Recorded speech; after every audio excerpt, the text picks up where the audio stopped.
let's just move straight into the trade deadline reactions. And some teams were extremely active, like the Saints, Jets, Cowboys, and your Philadelphia Eagles were teams that kind of like headlined this entire weekend. But I want to just go in over majority of the moves, not all of them, but hold on, I have to cough. I'm sick. Sorry. Go over all of the moves. So just some quick ones here. Chargers trade Jair Taylor to the Jets. Browns trade Tyrone Shakaro, or however you say his name, to the Bears. He's an edge. Titans trade edge DN Draymond Jones to the Baltimore Ravens. And then the 49ers trade Keon White to the Niners. Patriots trade Kyle Duggar to the Steelers. Some stuff like that. Another one that we talked about a little bit was Jags trade for wide receiver Jacoby Myers. I don't even know if should we even talk about that move at all? Like, I don't know. It's like a nothing burger almost, it feels like.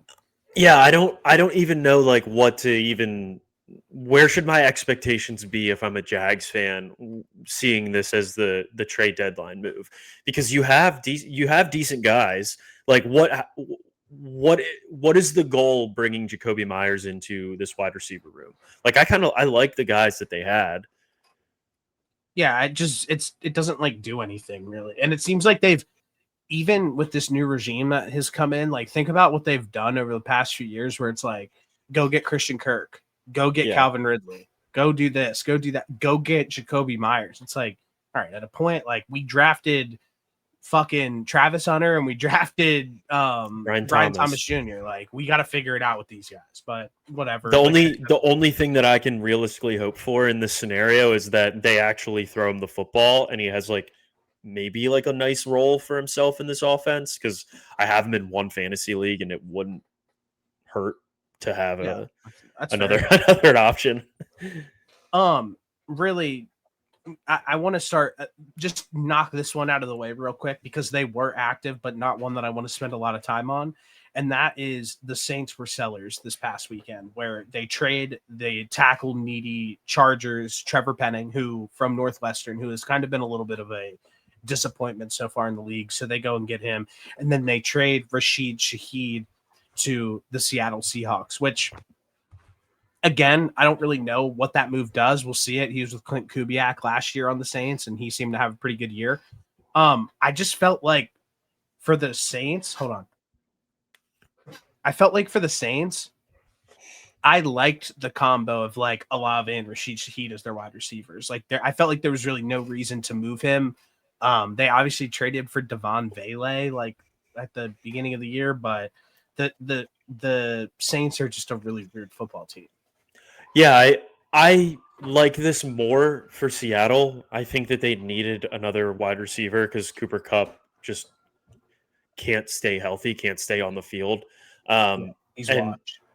I think it'll be a nice compliment to JSN because they aren't really great at running the football in Seattle. So Sam Darnold kind of has to sling it around. Obviously, I love JSN. I think he's one of the best in the league, and I'm sure you agree similarly, at least for this year. But I like this compliment to him on this Seattle offense. But yeah, I don't understand kind of what the Saints process is as far as why would you keep a guy like Shaheed but trade for Vele earlier in the year? I don't know. I don't like their process. I never have. I always call for their GM to get fired. He's been there forever. So I don't, like I said, that's one that I wanted to push past a little bit. Yeah, keep it moving. I feel like now, like, dive into the team who like really stole the weekend and in many people's eyes. And that's like the Philadelphia Eagles, where it seems like no matter what happens throughout the course of like a season, if the Eagles do anything, like the media and everybody just kind of like gets to a point where it's like, all right, come up for air on the Howie Roseman experience, because like it's a little overblown in my personal opinion. And when the one that I want to start with is the Eagles land Jalen Phillips, the edge from the Miami Dolphins, and somebody tweeted out, sometimes I wonder if Howie is the only GM that picks up the phone. I responded to that tweet and said, I mean, 98% of Howie's trades are completely pointless. Jalen Phillips is a decent player, but also is up for a contract after the season, has had 2 major injuries in his career, torn ACL and a torn Achilles. So let's pump the brake because every single move that he's made this season has been mid. Although in the past, where I feel like Howie has stolen the show, like the AJ Brown trade, for example, like that's a big one, as people remember. I don't feel as if the acquisition of like a Jalen Phillips deserves that sort of like awe, I guess. Where are you at with Howie's moves this season? And I just want to highlight them real quick. Eagles land Jalen Phillips edge from Miami. Eagles land Jair Alexander from the Baltimore Ravens. And the Eagles trade Mechie to the Jets for Michael Carter II. Where are you at right now with the moves the Eagles are making? I will say that I am cautiously optimistic, like I mentioned in the group chat about the Jalen Phillips trade. I think it's a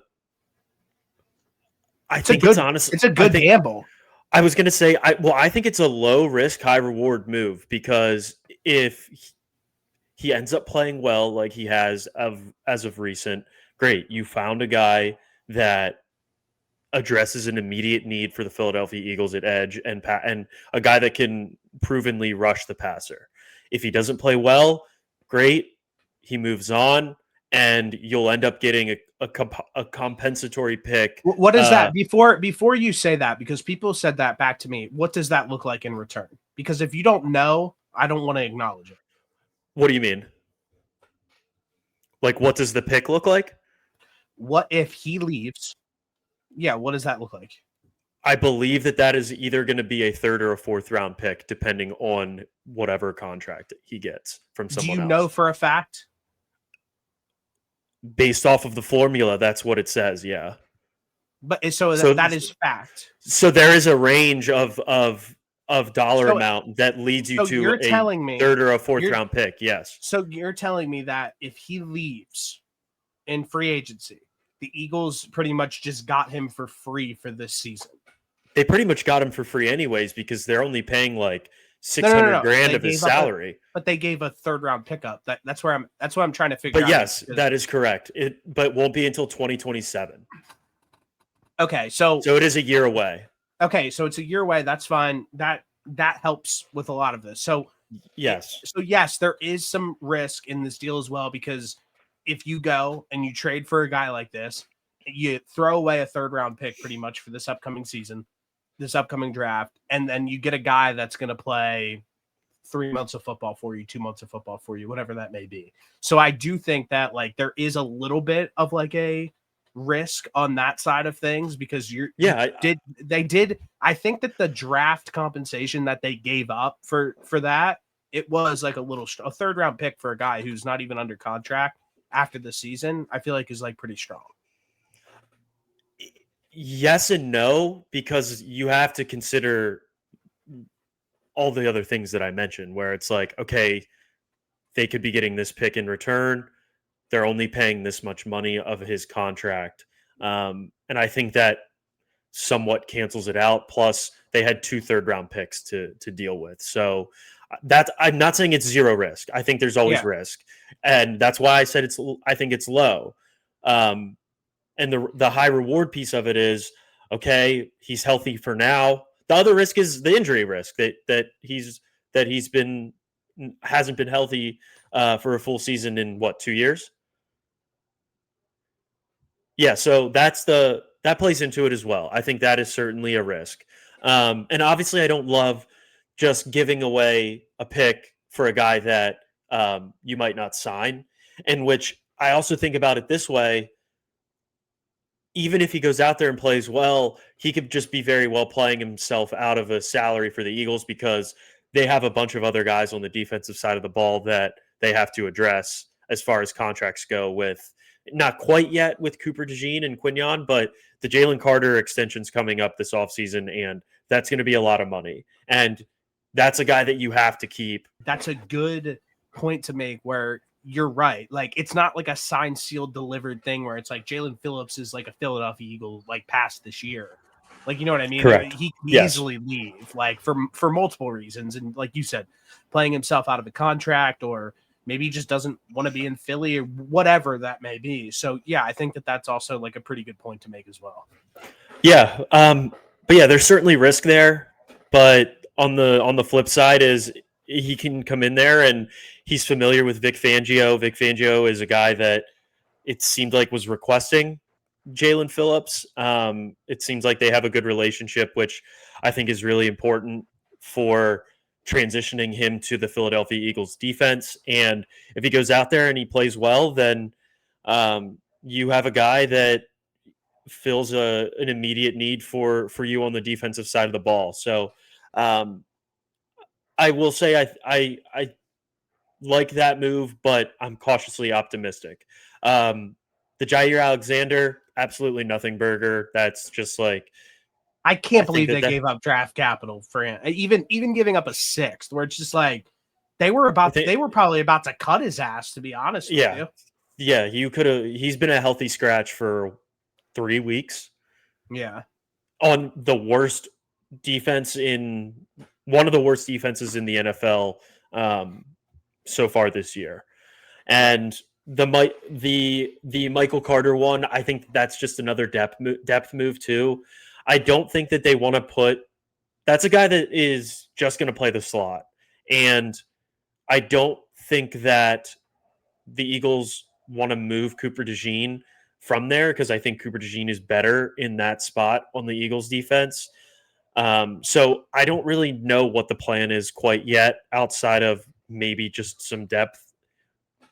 But I have very minimal reasons to feel excited really about these moves because they haven't necessarily worked in the past few years as far as in-season trades go. So like I'm cautiously optimistic about the Jalen Phillips one because I think he is a good player, but I don't really have any expectations for these other two guys. Yeah, I don't either. I can't believe Jair Alexander's on another football team, so it's insane. Sounds Yeah. like me and you were in lockstep with this. The next one that I wanted to highlight was the Dallas Cowboys, and I'm a little confused by this one personally because I like what they did. I don't understand. Like, people will take an opportunity to like take shots at Jerry Jones, says he's a bad owner, says he's a bad GM, like blah blah blah, whatever. And whenever he goes and trades away somebody like a Micah Parsons. Now, when you go and you make moves at the deadline, when everybody's saying like you got to make moves, you go, you bring in Logan Wilson, which he's a decent player. He played decent on some of those Bengals teams. Do I think he's the best? No, not at all. But they went and grabbed him, and then that the highlight needs all the help it can get. All the help that it needs, and then the highlight of it is going and grabbing Quinnen Williams from the Jets, who's a good young player, and everybody kind of switched their tune on Quinnen Williams. I'm not gonna sit here and really judge anything based on what the Jets have put out on the field this season. They stink. Like, that's really all there is to it. Their defense isn't good. Their offense isn't good. But there is past proof that Quinnen Williams is a really good football player. So I look at what they did this season so far, and it's like, okay, you trade Micah Parsons, you get picks. Then from there, you also open up some more salary cap for you to allow yourself some flexibility. You bring in Kenny Clark. Then you go and trade a first-round pick. You had an extra one for Quinnen Williams, and you still have a first-round pick. You're still sitting in, like, you know what I mean? Like, you're still, like, you still have all your assets, you have some extra cash, and you brought in like a good young player and a good vet on the defense. Like, I don't think that like these people were trying to kind of pin this as like win now moves for the Dallas Cowboys. I don't think these are win now moves at all. I think that they're just building a roster, and everybody just shit on them for the last 2 months about how they don't do anything and they're not making any moves, and this is a shitty roster. Then they go and try to bolster up this roster, and I think they're doing a decent job at it, and people still try to find a way to bitch about it. So am I tripping about like I'm not saying that like, oh my God, like the Cowboys are Super Bowl contenders next year, But like, it's like, you know what? Like, this is actually like a positive step in the right direction.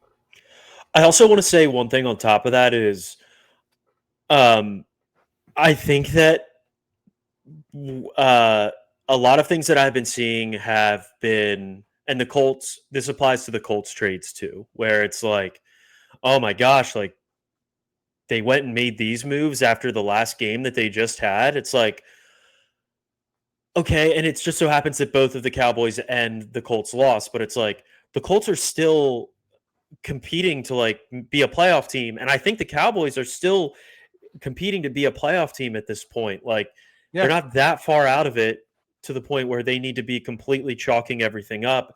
And so I don't like that people were saying, well, look at how they played last game. Like they should be sellers. It's like, okay, like I can see why you would say that, but at the same time, it's like I don't think just the most recent game is a reason or not a reason to like determine what you do at the deadline. I think that that's like almost too short-sighted of a mindset to have for a team that's like, well, we have an opportunity to get better here. Maybe we're giving up a little more than uh, we should, but sometimes that's like the price that you have to pay when you want to get good players and you're also the Dallas Cowboys. It's like you pay the Dallas Cowboys tax. Like the Los Angeles Lakers deal with it all the time where teams don't want to trade with the Lakers or will trade players for less to other teams because they're not the Lakers. Like I think that happens in Dallas as well. So teams are going to try and wring them dry for the most draft capital that they can. I think that the reason that this was getting so much backlash was just the timeline of everything, where it's like, okay, you got rid of your generational pass rusher just to bring in a guy that isn't as good when you could have kept Micah if you just were Which is who? Quinnen Williams. Well, they play different positions. I know that. All I'm saying, but I'm telling you what where the backlash seems to be coming from. It seems like people are roasting it because they could have had Micah Parsons, and then this is like the alternative, where it's like Quinnen Williams isn't really that bad of an alternative. I think he's one of the best defensive tackles in the NFL. It's just the timeline of it from like a Cowboys fan media perspective might not seem like what you want to see. But at the end of the day, like, I don't really think you can be mad about getting Quinnen Williams on your defensive line. No, I think, especially for a team that's not 100% out of it for this year.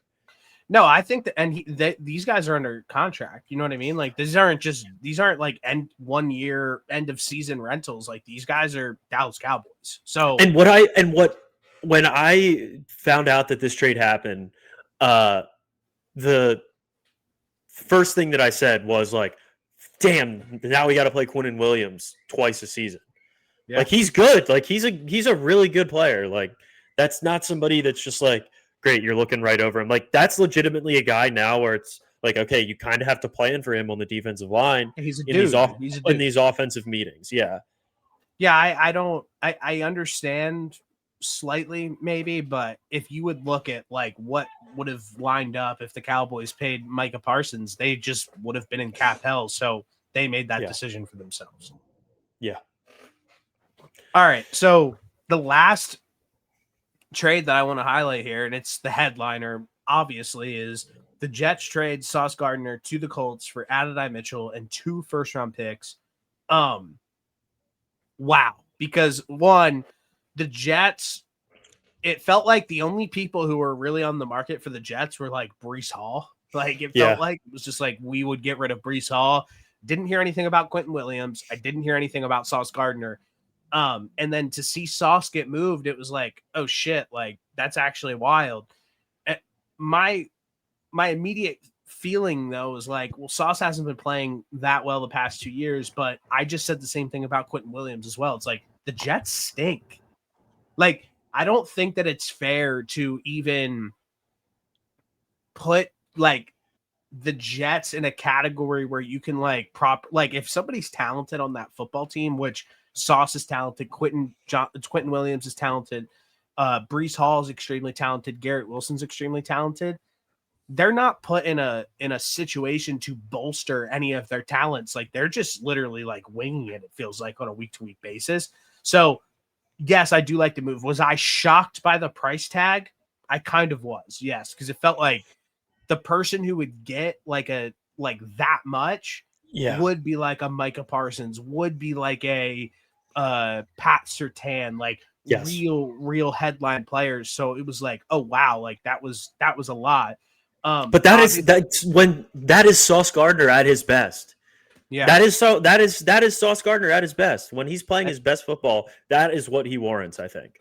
And they're definitely like hanging their hat on that. My question, and it's the kind of the same question that I got pissed at the people for doing the Cowboys thing, was because this is clearly a long-term move. But to give up 2 first-round picks, like, definitely puts a lot of faith in him. I don't think that a lot of people coin this as a win now move. I think that it is to an extent, but if he's under contract for the next 3 seasons, like he's an Indianapolis Colt, like I said, right now they're clearly hitching their wagon to Daniel Jones. And I guess my question to you, was it the right move to give up this much draft capital with Daniel Jones playing 7-ish successful games in Indianapolis, and for them to just be like, you know what, he's our guy for the future, we're going to stick with him, let's go out and grab a headline defensive player and give up 2 first-round picks by doing so?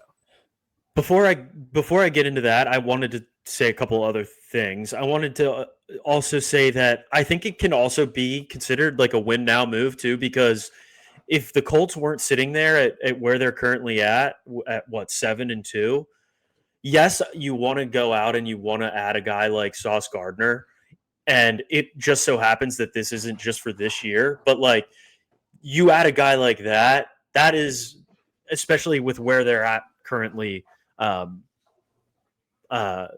record wise, like that feels like a win now move too. It win now is not just, to me, isn't just like this season. Like if you go in and you give up that much for a guy like Sauce Gardner, that means that you think you're in your window, is kind of how I look at it. That's and fair. That window can be 1 to 3 years. It could just be this year. But the other part of it too is, like you said about Quinnen Williams, I think just like being in the Jets organization, we've seen both of these guys play great football before. I think the other thing too is like they just need a fresh start. And I think both of these guys going to new teams, new situations where, yeah, the Cowboys aren't having their most successful year this year, but when healthy, and I know they're relatively healthy this year, but when healthy, they're normally up there for one of the better teams in football. And then the Colts too, like they've been playing well this year. So like I think a new situation and almost a fresh start is going to bode well for both of these guys, just to get out of that absolute mess that is the New York Jets. The Colts, this move is we're hanging on to Daniel Jones and we believe in him type move, is how I look at it. Which I thought that they would do, but like, geez.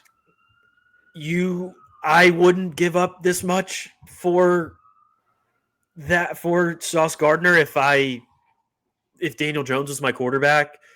We talked about this last week where it's like we haven't seen enough good football from him, and I don't like. It just so happens that this most recent game, it was the worst one of the year. Now, it happens, right? Like everybody has a bad week. But I don't know. That feels like a lot for a guy that hasn't been great for a while. It is a very small sample size of high-level football from Daniel Jones. So I would be very nervous about it. And I don't know if I would want to hitch my wagon to the Daniel Jones bus. So maybe it ends up being like, what is his contract? Is it just this year, right? Who? Daniel Jones? Yeah, he signed a 1-year contract that they'll re-up him, obviously. Maybe it ends up being a franchise tag situation for him, but I don't know. We'll figure that out later. The But issue with the franchise tag is if you do a franchise tag, you tag them at like the top of the market. I think it would be like the top 3 average, right? Yeah, I think it would be like a 1 year, like $70 million deal. Yeah, but that's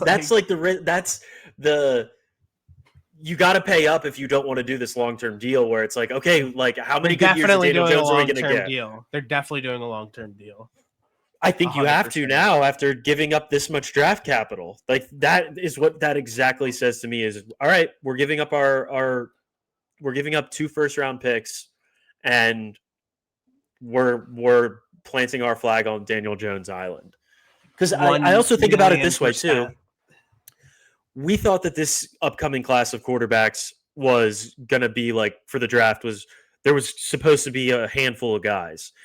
They're saying the same thing about next year. And it's like, who the hell knows what's going to happen with these college quarterbacks? Like if you have a guy in the NFL that you can get good enough football from, is it worth taking the risk on a college guy? And that's the analysis that you have to do as a front office. But like, it feels like more and more now the guys coming out of college are a much higher risk. Yeah. Yeah. They all suck. Yeah, exactly. It just because we talked about this last episode, it just takes time. Like it does. We talked Sam Baker, Daniel Jones, even like these guys are 8 years into their career or whatever, and you're finally starting to see them like come into their own as like a quarterback and play with confidence. And it just takes a lot of time. And I don't think that you're really entering the Mahomes thing, like fucked everybody's head up. But like, it's like, if you are even the Jalen Hurts thing, but they just have such a good team, like where they're like, oh, like if we can build a decent enough team around a young quarterback, we'll be able to like figure this out. It's just like, well, that might not like be the case every single time. I don't think that's like the winning way. And I think that like, that's obvious because there's only a few teams every single season who are there at the end competing for a Super Bowl over the last 20 years. So, and they all took time to build. Like the Eagles were bad for a handful of years and had to deal with Carson Wentz was good, but for a year or two, a few years, but like battling through that. And then they got lucky having Jalen end up come in and play well and bringing in Saquon and hitting on a lot of their draft picks. Like it takes a lot of time to build a consistently good team in the NFL, as we know. And it seems like the Texans and the Commanders are just, we're trying to just like strike lightning in a bottle. And that's not conducive for long-term success. Yeah. I mean, the Commanders are going to be sitting there holding the bag at the end of the season with the approach that they took to team building. So I'm right with you. To move on, this is the last thing on the docket for today, and this is something that is. Wait, I wanted to ask you one thing. Is like, what? How do you feel about the Jets now? Like, they got a bunch of draft capital. Like, is there anybody that didn't get traded that you were kind of expecting to get traded? Not even from the Jets, but just in general. No, not really. I thought it would be relatively quiet. I was shocked that the Jets did everything they did, obviously. Really, really like what Schefter said, like in the situation where somebody asked him, they're like, oh, like, what do you think about the trade deadline coming up? Like, what wide, like Brian Thomas Jr., like all these. I didn't think he was ever going to get traded. He's like, yeah, what I'm hearing pretty much the wide receivers who are going to get traded is probably going to be like Jacoby Myers pretty much. And like, that's what happened. So like, I do think that like, that's what I thought. I did think that the Dolphins would potentially be sellers. Did I think it was going to be a Jalen Waddle? Absolutely not. I thought it was going to be like a Jalen Phillips or a Bradley Chubb. And that's ended up what happened. The Jets side of things, I didn't think that they'd move any of those guys that they ended up moving. I thought it would just be Breece Hall out the door, and Breece is the only one that ended up staying. Yeah. Wilson. So, it is what it is. I just think probably people who were offering on Breece Hall were probably being like, we'll give you a 5th or a 6th for him. And like, I guess it was reported that the Chiefs offered a 3rd. You want to talk about like the Cowboys tax? Like there's a Chiefs tax and they're probably like, give us a 2nd.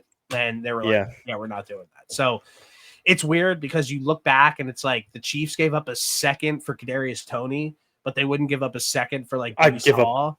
I give up a 2nd for Breece Hall if I'm the Chiefs in a heartbeat, if that's the case. So it's just like that move was interesting to me. Like I probably would have not a 1st, but I mean, I would have considered it. I mean, they desperately need a running back. I mean, if you were to tell me that like they traded like an end of the round 1st round pick for Breece Hall, I think it would have been an egregious overpay, but like understandable at the same time because they have like the worst running back in the league. I mean, by far. So the 62nd overall pick for Breece Hall, I would have done that. Especially they could easily go and win the Super Bowl this year. So no, other than that, like I pretty much thought what was going to happen. A bunch of guys that we don't really care about gets moved, and that's really was. But we got lucky this year that like the Sauce, the Quinnen Williams, and then the Jalen Phillips trade to a little bit of a under those two. But like, I thought it was a all around successful trade deadline. I thought that there would be, I thought Chuba Hubbard would have gotten traded, to be honest with you. It feels like Rico Dowdle is kind of like the guy there now. And maybe it's just a flash in the pan, but he's played really well when he's gotten majority of the touches. I could fully understand them not wanting to get rid of Chuba Hubbard because he's been consistently good up until these last few games. But he was a guy that I was keeping an eye on for maybe somebody to make a move for. I think that with the Chuba Hubbard situation is that he signed a 4-year, $33 million contract in November last year. It hasn't even been a year since he signed that long-term deal. And I don't think anybody in the world would have sat here before the season being like, Rico Dowdle's a player at the running back position. True. No, but that was like completely out of left field. Like he had some moments with the Cowboys, but nobody thought that he was going to be ripping up multiple 200-yard games in the season thus far. Absolutely not. I just spit it.